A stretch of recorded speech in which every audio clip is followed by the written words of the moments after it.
अगली बड़ी खबर आपको बता दें, इस समय बंगाल के कानून व्यवस्था से जुड़ी ये बड़ी खबर। और अभी वहां के मुख्यमंत्री शुवेंदु अधिकारी ने एक बड़ा बयान दिया है। केंद्रीय बलों की तैनाती की अवधि को बढ़ाया जाए। कल जैसी घटनाओं को रोकना जरूरी है, इसके लिए केंद्रीय बलों को अभी यहाँ रखने की जरूरत है। गुंडागर्दी से निपटने के लिए केंद्रीय बल जरूरी है। यानी कुल मिलाकर शुवेंदु अधिकारी ने यह कह दिया है कि बंगाल पुलिस जो है वो असमर्थ है यहाँ पर इस तरीके की हरकतों को रोकने के लिए। इसलिए यहाँ पर सीआरपीएफ और सीआईएसएफ जैसी जो केंद्रीय रिजर्व बल है उनकी तैनाती अभी बढ़ा दी जानी चाहिए। अभी हम लोग सेंट्रल होम मिनिस्ट्री से रिक्वेस्ट करूंगा, जो 40 कंपनी पैरामिलिट्री है, ऑल्टरनेट अरेंजमेंट तक उनको यहाँ रखना चाहिए।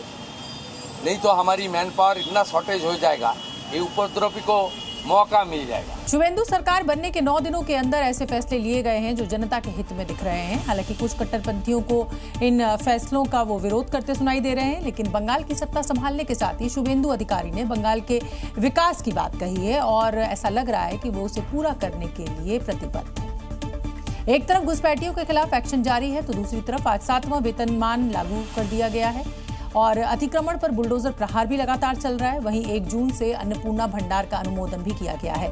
बंगाल में खुले में कुर्बानी पर अब रोक लगा दी गई है तो दूसरी तरफ 1 जून से महिलाओं को सरकारी बसों में मुफ्त यात्रा का वादा भी पूरा किया गया है।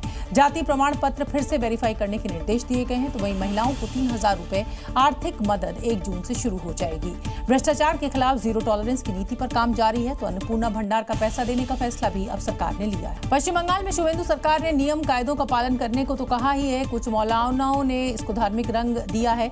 ऐसे मौलानाओं को कानून के दायरे में रहकर काम करने को कहना मुसलमानों पर ज्यादती नजर आ रहा है। इनका यह भी कहना है कि मुस्लिम देश में डरे हुए हैं। मुसलमान को डराया धमकाया जा रहा है और मुसलमान कहीं ना कहीं डरा हुआ है भी सही, इसमें कोई दो राय नहीं। इस मौलाना को देश में मुसलमान डरे हुए नजर आ रहे हैं क्योंकि उनकी आंखों पर हिंदू मुसलमान वाला सियासी चश्मा लगा हुआ है, जिससे इन्हें देश में सिर्फ मुसलमानों पर अत्याचार ही दिख रहा है।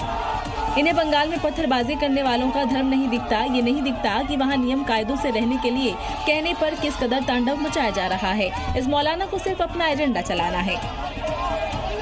धर्म सियासत के कंधे पर चढ़ जाती है तो फिर इंसाफ मर जाता है और जब इंसाफ मर जाता है तो सरकारें कहीं न कहीं अपने रास्ते से भटक जाती हैं और मुल्क में कहीं न कहीं बंटवारे की राह आसान हो जाती है। ये मौलाना बंटवारे का डर दिखाकर क्या संदेश देना चाह रहे हैं? जमीयत उलेमा हिंद के मौलाना अरशद मदनी तो भड़काते हुए कहते हैं मुसलमान कभी झुके नहीं हैं और न कभी झुकेंगे। ऐसे मौलानाओं की सोच से देश को बचने की बहुत जरूरत है।